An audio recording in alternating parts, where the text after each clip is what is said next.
Friends, I welcome you to my channel. Before listening to this story, I will ask you to like and subscribe. It is not difficult for you, but it is pleasant for me. And we're starting. Lying in bed next to the best wife a man can have, I remembered my day with a smile. I went to the job I loved and returned home to the best family in the world. I played tag in the backyard with my two wonderful children, ate delicious food, and watched a baseball game on TV with my family. After the children went to bed, my wife and I, with whom we have lived for 21 years, enjoyed a satisfying, loving romp in the bedroom. We hugged and kissed several times in a rush of bliss before my wife fell asleep and rolled over on her side, away from me. I wrapped my left arm around her and smiled inwardly. Yes, there was nothing special about me, and I didn't do anything special during the day. I was a boring guy living a life that most people would probably find boring. How great it was. Unfortunately, I did not know that this day would be the last. I got a call a little before noon. Carrie was crying, almost hysterically, and it was hard for me to understand her. If I understood her correctly, she was saying something about our son, 3, kidney disease in the hospital. I told her I'd meet her there in 20 minutes. I quickly explained everything to my boss and stormed out the door. 18 minutes later, and for some reason without a pass, I was at the hospital, talking face-to-face with Dr. Michael Fierstos in the emergency department of the hospital, where my son, bent with pain, had been delivered less than an hour earlier. How he turned from an ordinary healthy high school first grader into a chronic kidney disease of the 3rd stage is a mystery to the doctor, who told me that a specialist was coming to examine my son. Carrie and I tried our best to look optimistic in front of our son, but it wasn't easy. Carrie quickly found information on chronic kidney disease on her phone, and I was just sitting by the bed with Troy. Carrie stood to the side and read, swallowing back tears and turning pale as she continued to read. Several times she looked up from the phone and our eyes met, and then I realized that this was not very good for our son. 45 minutes later, this was confirmed by a specialist, Dr. Brendan Nicholas. He told us that Troy needed a kidney transplant urgently if he was going to live to graduate from high school, even with dialysis. For a 14-year-old, Troy took the news very well, immediately bursting into tears. I can't say I blamed him. Carrie joined him a second later. Dr. Nicholas explained to us that although kidney transplants are quite common these days, it is still difficult to find a suitable candidate. According to him, the best and probably easiest way would be to find relatives, but the problem is that I was the only child in the family, and Carrie had only one sibling who had 2 minor children who were not eligible for donation, like 17-year-old sister Troy. With 4 living grandparents, there were only 7 possible donors in the family. All of them were checked and excluded within a week. To say that our family was devastated would be an understatement. However, our doctors were more optimistic than we were, or at least that's how they behaved. However, things didn't look good for Troy. A lot of tears were shed in the hospital and in the Novak house during the week after the 7 of us were excluded from the list. One of my favorite TV show phrases of all time is from Monty Python's Flying Circus. No one expects the Spanish Inquisition. If you distort this phrase a little, then no one expects a miracle. But that's exactly what we seem to have received, about a week later, and from an unlikely source half a world away. Carrie called Sergio Santiago, an 18-year-old boy, the son of 2 of our good friends, Jorge and Robbie Santiago, a nephew, because we are very close to the Santiago family. But technically we were not related, as far as I know, until it turned out that we, or at least Carrie and him, were, and he was a third-party transplant for our Troy. As we said before, Mr. Novak, a family coincidence is the best thing. And a half.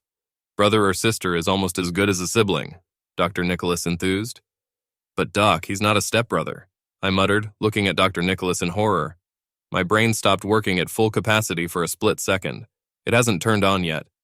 At first, everything I heard was a miracle for Troy. Then all I heard was the end of my marriage as I knew it. I looked at Carrie, who seemed to be trying to disappear right in front of my eyes. "Care, baby," I whispered. She looked away, but I could see that her face and neck were very red. I froze in place, waiting for her to say something. 5 seconds passed, then 10.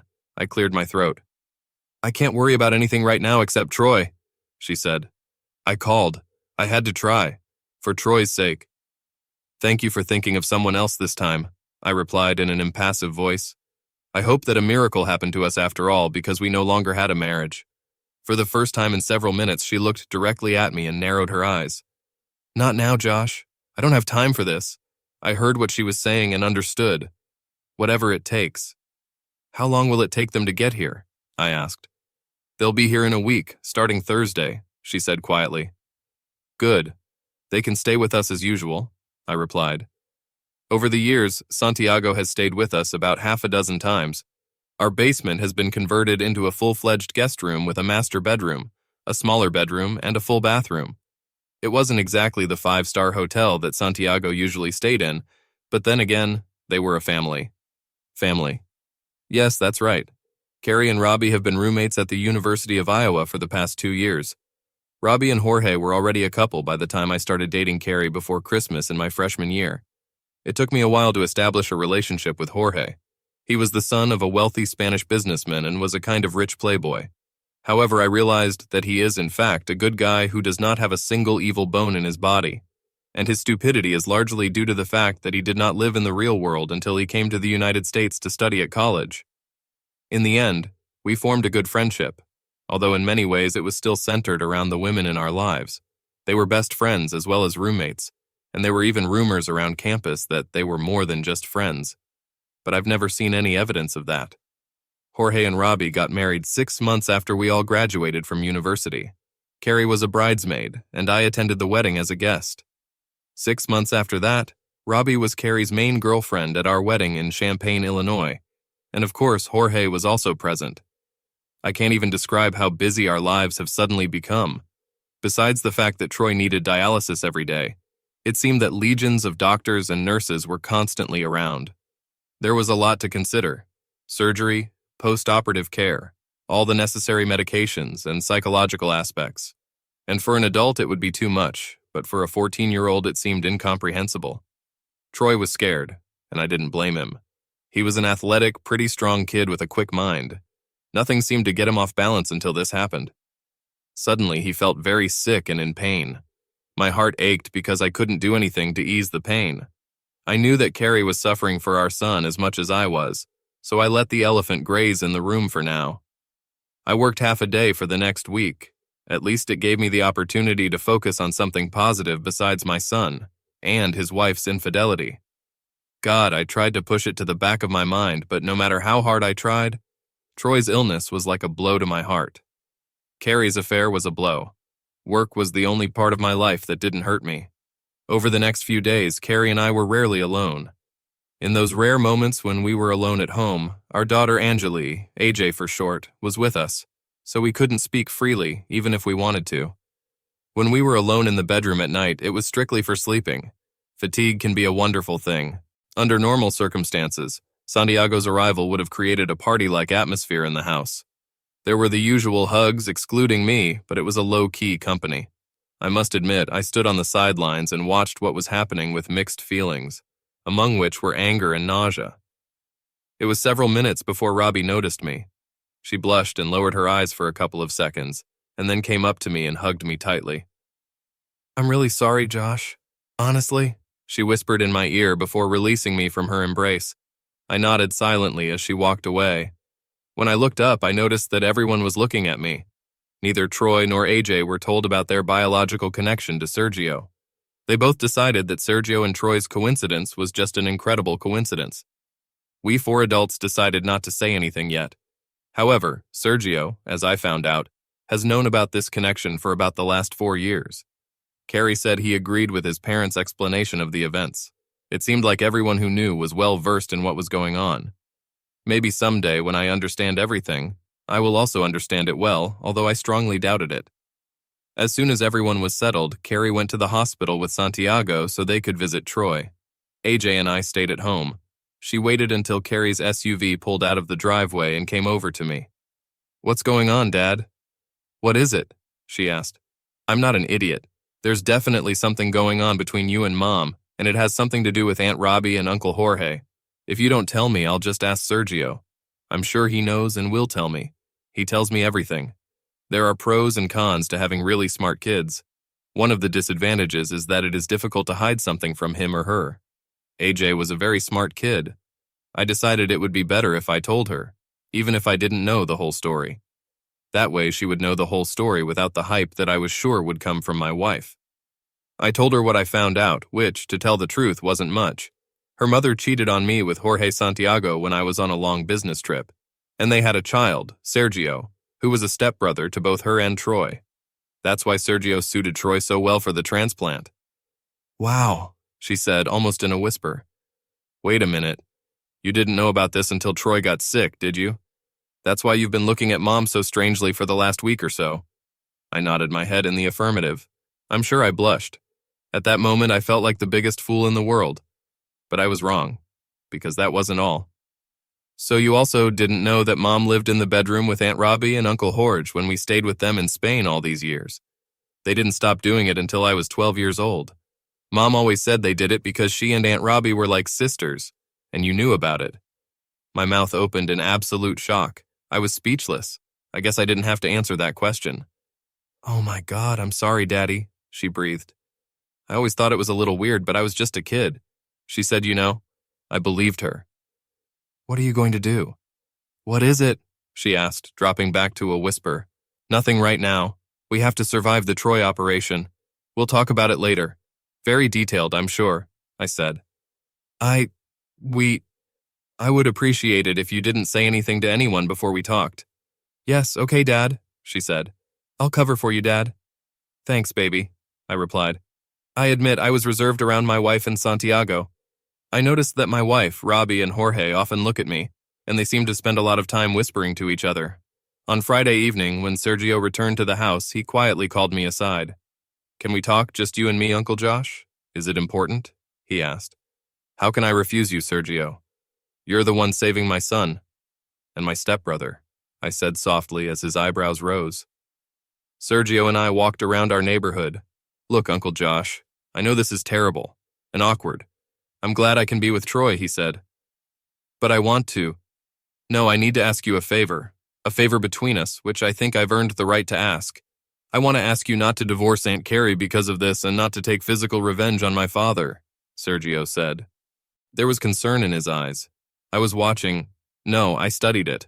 His handsome face. He looked like Jorge the most, but now that I knew what I was looking for, I saw a little bit of my wife in him. Come to think of it, he really looked like he could be Troy's brother.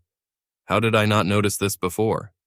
I can't promise that I'll stay with my wife after Troy leaves for college, but I can promise not to take revenge on your father physically. That's all I can do, Sergio, even considering everything you do for me. And I think for myself, too, I said. So, how do you feel about all this, Sergio? How do you feel about Aunt Carrie and the fact that you're Troy's stepbrother? I asked. To be honest, I was a little scared when I was first told about it, he replied. But I wouldn't be here if Dad and Aunt Carrie hadn't agreed to get together to give my parents a baby. Mom is my mother, in my understanding, and Aunt Carrie is still Aunt Carrie, although now I probably have even more feelings for her in my heart. And I always looked at Troy as a younger brother. I think it's great that he's my brother, and I'm very glad that I can help him. We walked the rest of the way home in silence. He gave me even more reason to think. I didn't understand much of the whole story, but I realized that it was even worse than I thought. The transplant was done the following Tuesday. 5 very tense people waited for several hours. Both boys underwent surgery in good shape. Troy's new kidney started working immediately, and it was a very good sign, the doctors told us. That evening, 5 very tired people came out of the hospital. I didn't think much of it when Robbie volunteered to come with me to my favorite Chinese restaurant for a takeaway, which we ordered 2 days after the transfer. We barely got on the road before she started apologizing. In the 40 minutes it took to get to the restaurant and back, I learned the whole story. When we got home, I definitely didn't feel like eating. I served in the Naval Reserve for 20 years and went abroad 3 times. The first trip was about a year after Carrie and I got married. I was sent to the Middle East for 18 months. In order not to be alone, Carrie went to Robbie and Jorge for the duration of my service. I know it shouldn't have happened, but it did. I'm sorry, Josh, she began. We had a lot of fun one night, and we ended up in the same bed. And that gave me an idea, which turned out to be the stupidest thing I've ever had. I haven't told anyone except Carrie, but I can't have children, and I really, really wanted them. So I thought, she could get pregnant by Jorge and give birth to a child, and I will be able to adopt and raise him. And you'll never have to find out about it. And the plan worked perfectly. She gave birth to a beautiful boy. By the time you returned home 6 months later, Carrie had almost completely lost weight, and we just told you that she had gained a little weight by eating our abundant food, and you would hardly have known about it. And I wouldn't have known if Troy hadn't been sick. Robbie lowered her head and blushed slightly. I waited for him to continue, but I didn't hear anything. However, remembering my daughter's words, I realized that it was actually something more. I stared at her for a few seconds. I talked to AJ, I said, leaving the rest up to Robbie. Oh, she practically whispered. I'm not stupid even if I didn't know some of the rest, I said sharply. No, they did it a lot before she had the baby, and since then they have continued to do this for many years. Right before my eyes, they became more than just good friends. They became lovers. I didn't expect this to happen. By that time, I had only one way out, to come to terms with the situation. I had my baby, and I loved Jorge and Carrie, so I decided to become a part of what they had, rather than drive them both away. Your 2 business trips, your 2 weeks every year, other vacations when they came without you. Then, when Carrie decided that AJ was old enough to understand that something was going on, they started going somewhere together and the kids stayed with Sergio and me. Don't get mad, Josh. We all got something out of this deal. I got a son, Jorge and Carrie spent some time together, and your son got a new kidney. That's not how I see it, Robbie, I said. The kidney was an accident. I look at it like everyone got something except me. I was not involved in the deal with the 3 of you. I didn't agree to my wife getting pregnant and carrying a baby for you. I didn't agree to my wife having an affair for 19 years. Although now that I think about it, maybe it was me having an affair with Carrie. Maybe I was her second man. He was her first love and I was a minor character. You may have accepted that you have only a piece of your husband's heart, but I will not accept that I have only a piece of my wife's heart. I'm an all or nothing guy, Robbie.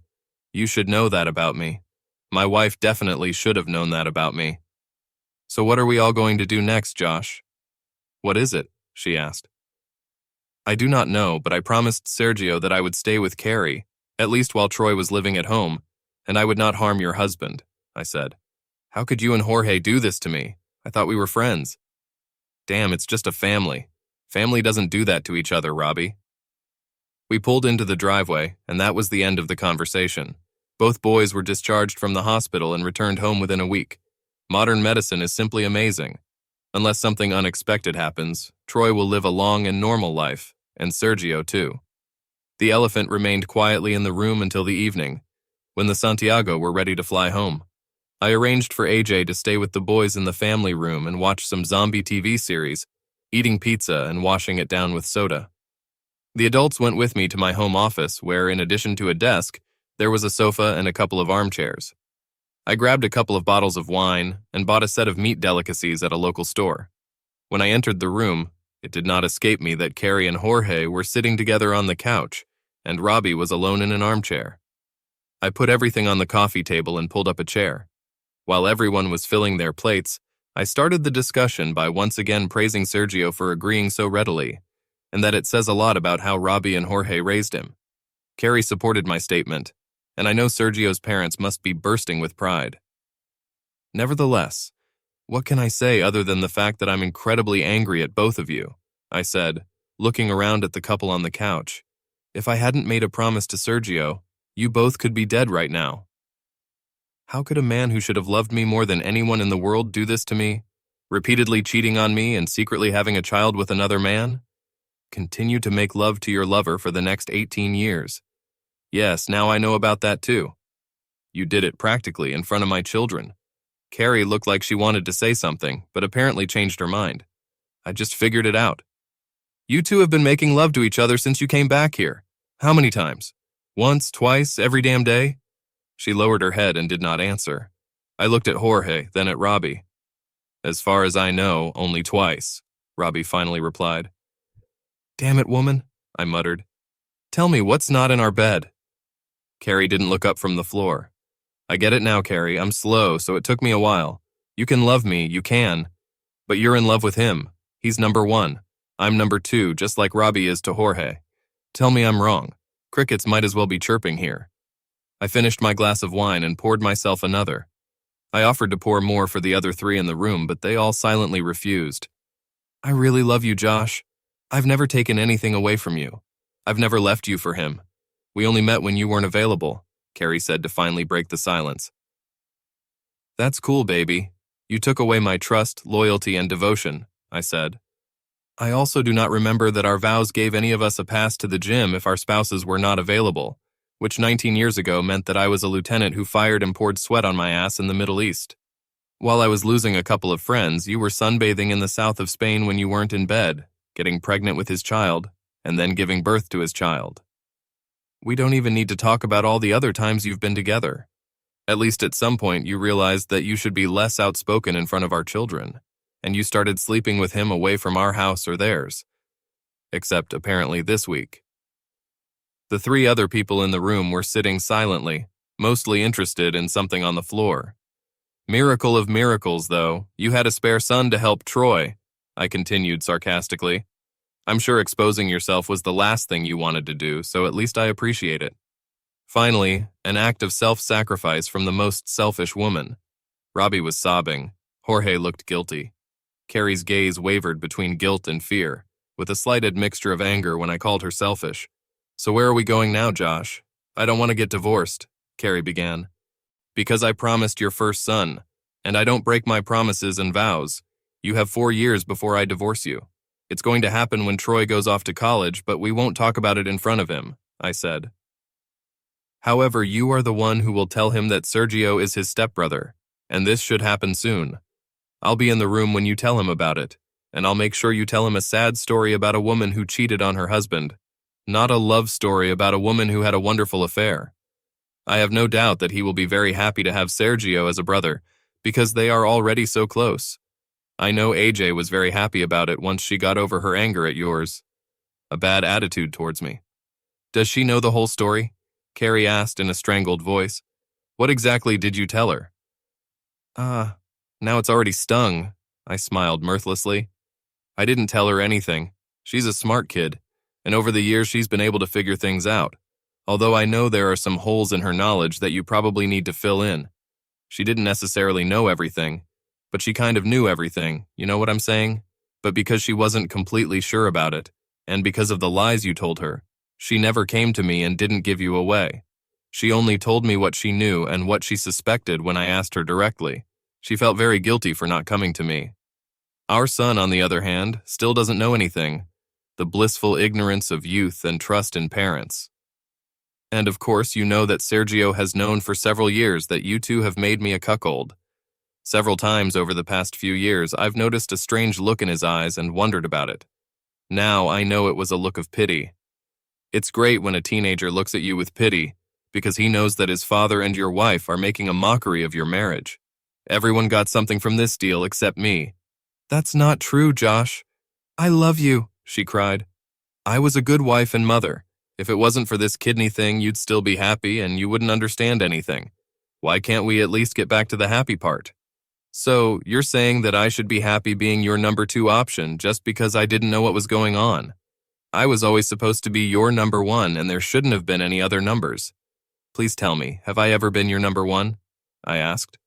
She blushed again. She was stammering. At the very beginning, when we first got married, before I moved in with Robbie and Jorge, she said. So you're saying that when we made love, you weren't thinking about Jorge? How could you bear me 2 children if you were in love with another man? I thought you deserved to have children of your own. I love you, remember? She said. That's right. How could I forget about it? I said. At least, judging by your actions, I can assume that you love our children as much as you love your child with him. She made a face at me, then looked at Robbie and Jorge. If she was looking for verbal support, it didn't come. We should be discussing this in private, not dragging Robbie and Jorge into our problem, Carrie said scornfully. Are you kidding me? Robbie and Jorge started this problem, I shouted. All 3 of them turned pale from my outburst. They all looked a little nervous. Okay, you all know that I made a promise to Sergio, and I intend to keep it. But I want a promise from you, Carrie. I want you to at least be faithful to me until Troy leaves for college. That means no more trips to Spain without me, and no more visits to Santiago when I'm serving a 2-week stint in the reserve.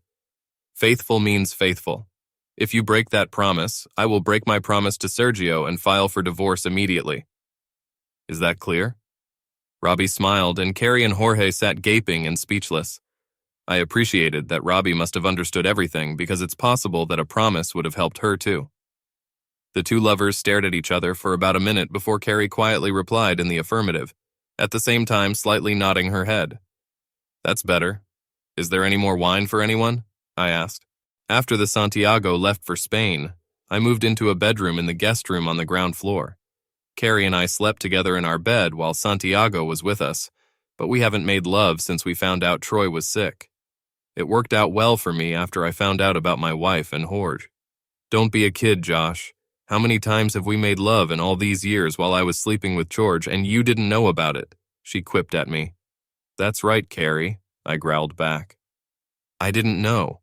Now that I know you've been sharing with another man, I don't feel the same way anymore. Carrie looked like she'd sucked out a bag of lemons. You men with your fragile ego. I'll be waiting upstairs, she said. I got the feeling that she had no idea how this was going to happen. Modern medicine is amazing. 6 months after the surgery, Troy was back to his old self, joking and behaving like an ordinary schoolboy.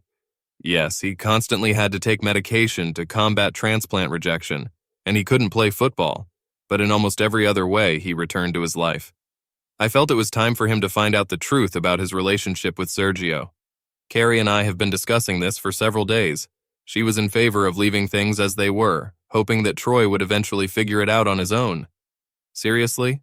That's exactly what she told me. Nice try, baby, but you have to explain everything to him, just like I told you a few months ago.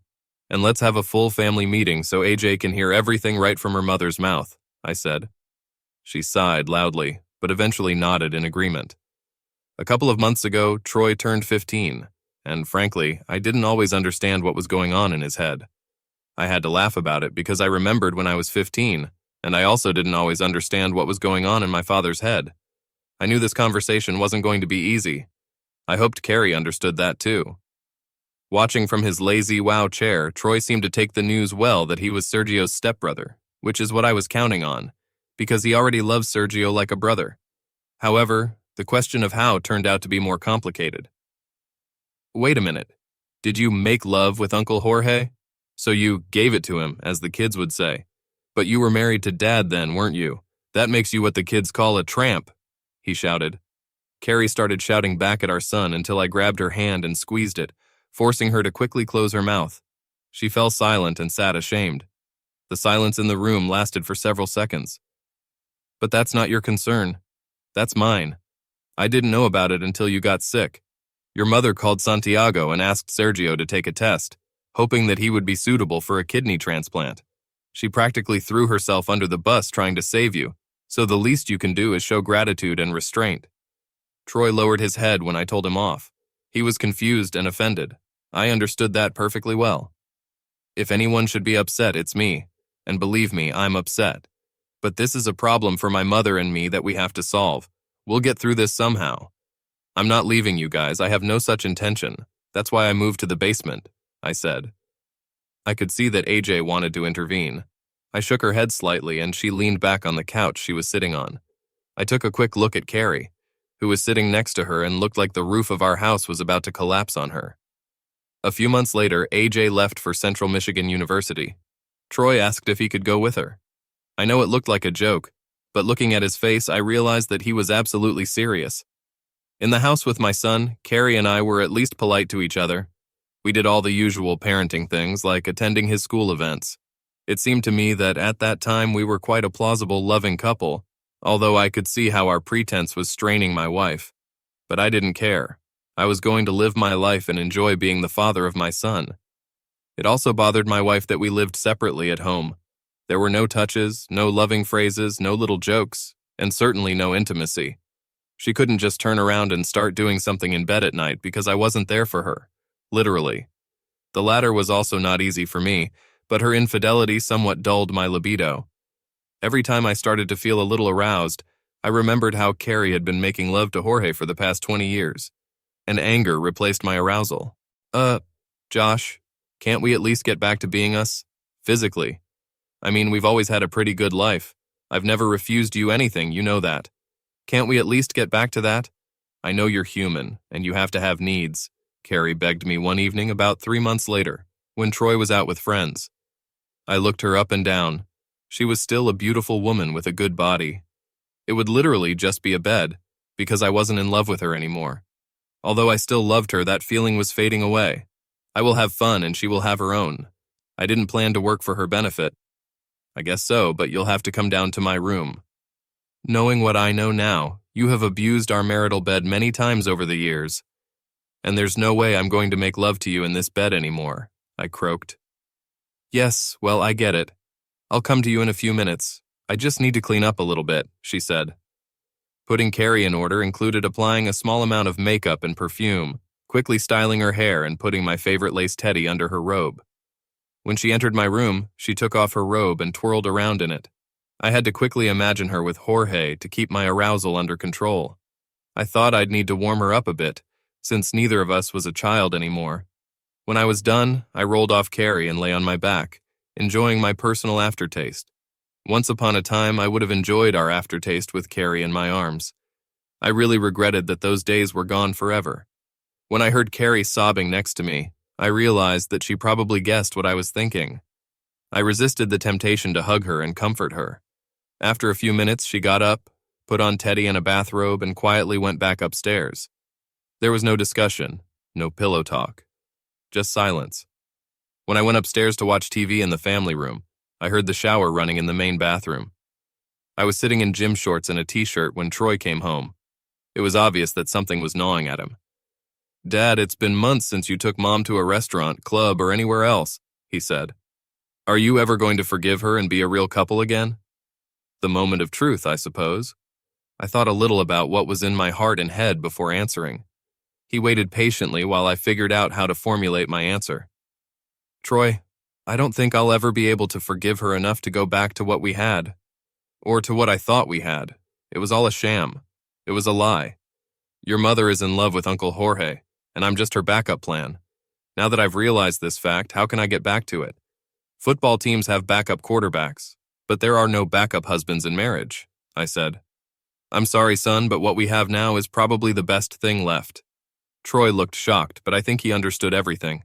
He went to his bedroom. Carrie understood too. Every few weeks, she asked for some personal time. I assumed that the rest of the time she was pleasuring herself the same way I was. I suppose she could have been secretly making love to someone else, but she knew that if she was caught, then everything that happened after that would be entirely on her conscience.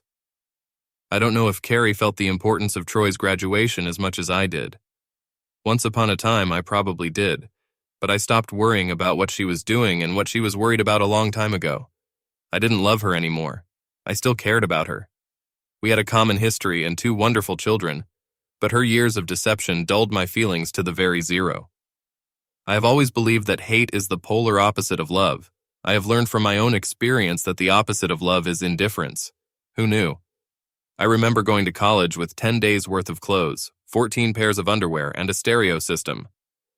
Troy went to the University of Oregon with 14 days' worth of clothes, 14 pairs of underwear, a tablet, laptop, mobile phone, headphones, and 2 boxes of other little things. Yes, everything has definitely changed. Troy was really excited and chatted for almost the entire 2-day journey. It was, in fact, a 16-hour monologue. I don't think Carrie managed to get more than 2 words in, and I didn't say more. I don't think Troy even realized that he was practically the only one who spoke for 2 days. Since Troy stayed in Eugene, the car ride home was incredibly quiet. I drove the car for about 12 out of 16 hours. Carrie was the main navigator, which also meant that she was responsible for most of the music. If I ever hear a Michael Bolton ballad again in my life, well, I knew that Carrie was experiencing incredible melancholy when both children practically left home. Don't forget, I said that Carrie is a good mother, and I knew that she loves children much more than me. I may not have been her favorite man, but AJ and Troy were on her list of favorite kids. I could tell by how gloomy she was that she wasn't looking at the big picture. I thought I'd feel better when Carrie was handed an envelope right after we pulled into our driveway. She grabbed the envelope as if it were radioactive, burst into tears, and ran into the house. I felt myself small. When I was making plans for the post-trip period, I was working on pure revenge. Looking back, I realized that it was just petty. I know I need help. I also knew that we were finished as a married couple from the moment I found out about her infidelity. I was fulfilling my promise to Sergio. I told him that I would stay with Carrie until Troy left for college. I gave her 2 extra days. I was lying in my room when I heard her knock on the door. The door was unlocked, so I told her to come in. "Do you hate me that much now, Josh?" "What is it?" she asked softly. "Did I ruin everything?" "Yes, you ruined everything, but I don't hate you, Carrie. I just don't care about you anymore," I said. "But we had something good for years until you found out," she claimed. "Really? It was all a lie to me after you left for Robbie and Jorge for the first time. You no longer loved only me as you promised. She no longer gave her body to me alone as she promised. You had a child with another man. Why couldn't you just be honest with me after you fell in love with Jorge? Why couldn't you just divorce me? You stayed with me and gave me 2 wonderful children, but you cheated on me for 18 years. You stole 18 years from me, during which I could have been looking for a woman to share my life with, rather than spending those 18 years being a selfish woman's second choice. Go back to Jorge, Carrie. Can't you see that? I'm freeing you. But I loved you, Josh. Can't you see that? I couldn't have stayed with you for 20 years if I hadn't loved you. Yes, I'm not in love with you the way I am with Jorge, but I really love you," she cried. "Your version of love is different from mine, Carrie. If you really loved me, you would have done the right thing by me and not kept me as a backup guy. I should have been number 1. I deserved to be the desirable guy you were in love with. By deceiving me, you never gave me a choice whether to stay number 2 or find a woman who would like me to be number 1. You have given me 2 wonderful children. We had a good life. Or at least that's what it seemed to me. Everything disappeared in smoke. You probably got what you wanted. Jorge apparently got what he wanted. Robbie got what she wanted. And I got that. So what was your plan of action after the children left home, assuming that I would never have found out about you and Jorge?" Her mouth opened, but no sound came out, at least for a few seconds. "I guess I always thought that I would return to Spain to be with Jorge. And Robbie. I'm sorry, Josh. I probably never considered it. You're in my long-term plans," she said softly. "I know," I replied just as quietly. "I'm not going to fight anything in the divorce," she practically whispered. I was surprised that both children were unhappy with my decision to divorce their mother. Initially, they were both upset that she cheated on me for so long, but I think she was able to convince them that her love for me was real. As for her love for Jorge, well, it's been going on for so long that they've been able to rationalize it for themselves. Obviously, they were also able to rationalize in their minds that I would be happy to be their mother's number 2 boyfriend. Aunt Robbie is good about it. Why can't you accept it like she does? AJ asked. Aunt Robbie helped organize all this. She, Uncle Jorge, and your mom made plans. I wasn't included in them. Everyone except me was involved in all this. Why wasn't I included in the plans? Because your mother knew I wouldn't agree. It is better to ask for forgiveness. If I have to, then ask permission, I said. Let me ask you something, AJ. When you get married, you'll let your husband have a mistress. A lover he'll care more about than you? No. I'd kick his ass if he even suggested that, she said flatly. But at the moment, it has been going on for more than 20 years. So I should just put up with it because it lasts forever? How's Aunt Robbie? What would you do if this happened to you? She grimaced and lowered her eyes. The conversation was apparently over. My assumption that Carrie would go to Spain after the divorce was confirmed by my children. I admit I missed socializing, but not the life I had, because I never had one. Realizing that I no longer trust women, I went to a psychologist and got help. However, I definitely wasn't looking for a new relationship. I went on a few dates, and even sometimes very occasionally made love, but it was no longer top of my list. I was surprised by the fact that there seemed to be a lot of single women between the ages of 40 and 50. I probably never realized this fact when I was supposedly a happily married man. I also didn't understand how the dynamics of relationships between men and women had changed over the past 20 years. The last time I was free on the dating scene, hunting was mostly done by men. Today I found out that this is a 50-50 offer. It took me a minute or two to get used to the new dynamics. I have to admit, it really boosts my ego when a woman comes up to me to start dancing. It was probably the last face I expected to see when I opened the door one day, about 2 years after the divorce. It took a couple of seconds to figure out who I was looking at, even though she looked almost exactly the same as the last time I saw her. Robbie Santiago was still a beautiful woman. Come in, Robbie. What brings you to my door? I asked, still in some shock. Can't I visit an old friend? If we're still friends, I suppose, she replied timidly. She accepted the cup of coffee I offered, and we sat down in my family room. She shifted in her seat and cleared her throat. You still haven't answered my question, Josh. Are we still friends? What is it? She asked. I wrinkled my face in thought. We used to be friends. At least that's what I thought. Then I found out that you didn't think so, I started to say before she intervened. No, that's not true, she interrupted. I've always considered you a friend. If I were a friend, how could you treat me the way you did? I asked. I was selfish and incredibly stupid, Robbie said. I never seriously thought about the consequences of my actions because I trusted Jorge and Carrie. Carrie was like a sister to me. I never foresaw that things would turn out this way. I accepted it because I managed to get Sergio out of this deal. And after that, for all these years, it was just a few days here and there. And I really liked that you forbade her from seeing him during these few years. But then you divorced her and sent her back into his life. And mine. I think after all these years, I'm tired of being the second best woman for him. Now I fully understand what you were talking about. God, I was such a fool. It hurts, doesn't it? I asked smugly. She didn't answer, just lowered her eyes. Finally, someone showed remorse. I think we can become friends again in some way. Friends connected by common experience, I said. We talked late into the night. We went from coffee to a bottle of Pinot Grigio and finished it. When she was about to leave, I surprised her, and myself, by offering her his guest room. She agreed. Admittedly, it's funny to get a piece of your old life back. I think we both enjoyed this meeting. On the second weekend, when she stayed with me, we went to a restaurant for dinner, and then went to an elite bar for a drink and dessert. It was two old friends, not a date, but somewhere along the way hormones got involved. She was wearing a rather tight navy dress, showing off more than a hint of cleavage and muscular-toned legs. Of course, I didn't plan for anything to happen, so I was a little surprised when I felt that I was getting an erection while we were eating dessert. I blushed, and she just understood. She reached across the table and took my hand. We continued to hold hands for the rest of the evening. We were probably a block away from my house when Robbie changed the game. Doesn't have to mean anything, Josh, she croaked. You're a handsome single guy. And I'm in an open marriage. We are consenting adults. I smiled broadly.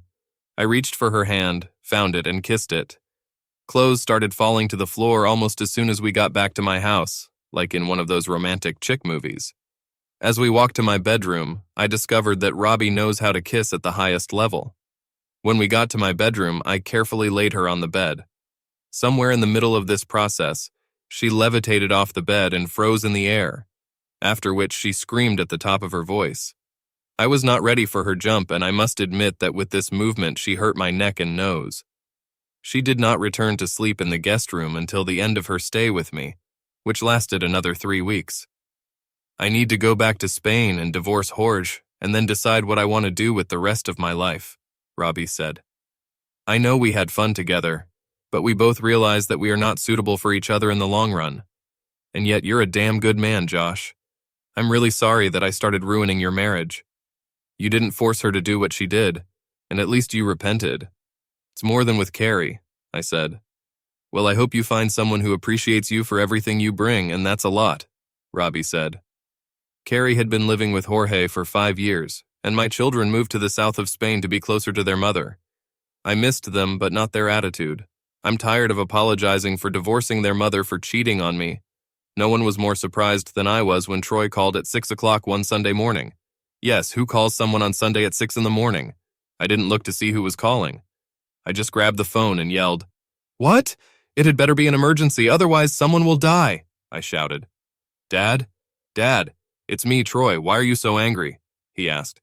It's 6 o'clock on Sunday morning, Troy. Have you forgotten about the time difference? I asked. Yes, I think so, Dad, he said softly. I'll call you back later. No, Troy, don't hang up on me. What do you need? I asked. I'm not sure how to say this, Dad, but here's the thing. Did you know that AJ sleeps with Uncle Jorge? He announced it rather than asked. By this point, I had slept for about 3 hours after a very late night with a girl young enough to date, my son. But that was a completely different story. By the time he finished his statement, I was already awake. What did you just say? I shouted into the phone. You heard me, Dad. I said AJ is sleeping with Uncle Jorge, he announced again. How do you know that? I asked, still at full volume. We've all been to Uncle Jorge's, AJ, Sergio, and I, and when it got late, all the kids went to their bedrooms, leaving only Uncle Jorge and Mom. In the middle of the night, a woman's scream woke me up, and I realized that it wasn't Mom. I got up, went to AJ's door, and listened for a while because I was sure that I would have to kill Sergio. For God's sake, he's her stepbrother. But then it got even worse. It wasn't Sergio, he said. Are you sure? I croaked. Yes, he whispered. Well, she's already 27, Dad. I think she can decide for herself who she sleeps with. But still, it's just creepy, you know what I mean? And your mom doesn't mind? I asked. He hesitated. I'm not sure she knows about it, he said. 2 days later, I stood on the doorstep of Jorge's house and waited for the answer to the bell at the gorgeous door. The woman in the house opened the door, gasping for breath. Josh, what are you doing here? Carrie asked, with a very shocked expression on her face. I was nearby and wanted to see my children. Do you have a problem with that? I asked rudely. She stepped aside and let me in. Why didn't you call? You could have stayed here if we had known you were coming, she said. I glared at her when all 3 children and Jorge entered the salon. When they saw that it was me, all 3 children started hugging and Jorge stayed away. The children all started talking at once but quickly fell silent when I approached Jorge with fire in my eyes. He raised both hands in surrender. It didn't matter. I'm not the best fighter, but I can stand up for myself. In this case, I had rage on my side. I landed my best straight right-hand punch, which went through his raised arms and landed right in his nose. I felt a bone crack. He staggered back, and I punched him twice in the stomach with all my might, once with each hand. When he fell to his knees, I thought about crushing his balls, but decided that it was too corny. Nevertheless, he was there, and I hit my best shot at goal from 50 yards, 46M. I stepped back, breathing heavily, and looked around at the shocked faces. Uncle Josh, you promised me you wouldn't hurt Dad for what he did to Aunt Carrie, Sergio howled, but wisely stayed where he was.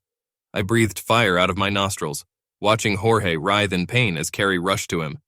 I didn't break my promise to you, I shouted back. He got these beatings for using my daughter, your stepsister, in bed. Did you know that he was making love to your daughter? I asked, turning my attention to my ex-wife. Her expression changed from scared to shocked as she looked at me and then back at Jorge. What is he talking about? She asked Jorge. Jorge curled up, bleeding profusely and whimpering. I'm old enough to decide who I sleep with, AJ said. I don't need permission from any of you. Yes, you are old enough to make your own mistakes, for example, sharing a man with your mother, even if it is the person who ruined your parents' marriage. But you, like your mother and the asshole on the floor, are also old enough to understand that every action has consequences, and his recent action gave me a chance to give him the consequences that I couldn't give him for using your mother because I promised Sergio. I think I should thank you for giving me a chance to do something that should have been done a long time ago. But still, your choice of partners is more than a little disturbing, given everything that has happened. She blushed, looking first at me, then at her mother. I'm sorry, Mom, she said. Carrie stared at AJ, and I knew what was going to happen. She turned to Jorge and swung her leg with all her might, hitting the man in the face. He groaned and fainted. Nice shot, Mom, Troy admired. I'm sorry, Uncle Josh. I didn't know about Dad and AJ. It's just wrong, Sergio said. Yes, Sergio, but it's not your fault, and it's not for you to apologize, I said. Kids, it was great to see you all. Although you and I, AJ, have a lot to discuss someday. Carrie, it wasn't very nice to see you, but I need to see some sights for a few days before I return home. Now, if you don't mind. Oh, by the way, you have my number if that jerk wants to press charges against me. Just call me and I'll give up. That's not going to happen, Uncle Josh. That's my promise. Dad and I have a lot to talk about too, Sergio said. Yee! Everyone screams when they land after their first skydive, and I was no exception. It was just fucking amazing. My fingers were the first to touch the ground, and since my legs were stretched out in front of my body, I carefully landed on my ass and screamed. I quickly jumped to my knees and then to my feet and ran back to grab the parachute. My pulse was racing. I was too worked up to look at my fitness bracelet. Otherwise, I might have seen incredible numbers. It seemed to me that my chest was going to explode. My heart was beating so hard and fast, and I knew that my smile was splitting my face in two. Yes, yes, yes! I shouted again when the jumping master came up to me to congratulate me and check if I had hurt myself. Nice jump, Josh, he told me enthusiastically as I gathered my gear and headed for the exit of the landing zone. When I went to the garage where people were coming out to greet me, I realized that I was sweating profusely, and it seemed to me that all the sounds around me became a little louder, a little clearer. Maybe that's what happens with near-death experiences, I thought to myself. Okay, I know I went a little overboard, maybe even a year and a half, but after witnessing the birth of my 2 children, I just experienced the most amazing event in my life. Better than marriage. I'll probably never be able to explain exactly what I just went through. I was 51 years old and I had been divorced for several years. For several years after the divorce, I practically vegetated. But a recent trip to Spain gave a boost to my life. More precisely, beating Jorge Santiago did wonders for my mood. On the very first day after returning to the States, I practically jumped out of bed. I laced up my sneakers and hit the road. I've returned to jogging over the last year, but getting back in shape hasn't been easy for me. That morning I ran, not trudged, 11.5 kilometers. That morning I practically skipped to work. I was almost unbearable. I felt so energized. My receptionist, Teresa, noticed it right away, and 5 minutes after I walked in, she showed up at my door with a cup of coffee and a notebook, because I had a lot to catch up on after a week's absence, at least according to her. The trick ended a minute later when she sat down, looked me straight in the eye and said, "Okay, spit it out. You spent a week in Spain, didn't you? I found my own style. Who knew that he was vacationing in the south of Spain? That's great, Josh. I'm happy for you. You deserve it. I signed up for a couple of classes at a local small college just for fun. There are over 1 billion Chinese living in China, and I decided that I needed to understand this culture a little better. The second year was even more frivolous. It was dedicated to classic rock. Most of the people in the class were my age, but there were also a few kids who were probably forced to listen to their parents' music when they were growing up, and they got hooked. A month later, I decided that I needed to parachute. I don't know why it stuck in my head because I'm scared to death of heights. I just felt that I needed to do something to overcome this fear. And the jump from the plane from a height of 600 meters seemed totally fucking ridiculous. Maybe that's the downside of living alone. There is no one who can tell you that this is a stupid idea. Think about it. Why would someone voluntarily jump out of a perfectly serviceable plane?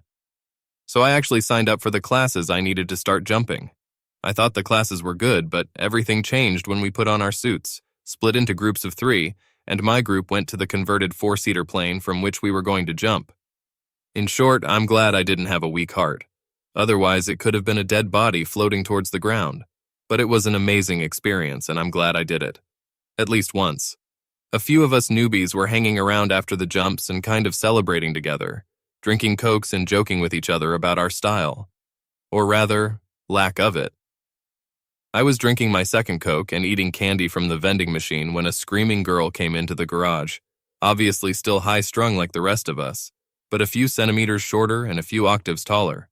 She barely managed to take off her helmet, but when she did, her curly blonde hair first escaped, which eventually straightened out, revealing large lavender blue eyes and a smile that looked like it had come off an advertisement for a dental office.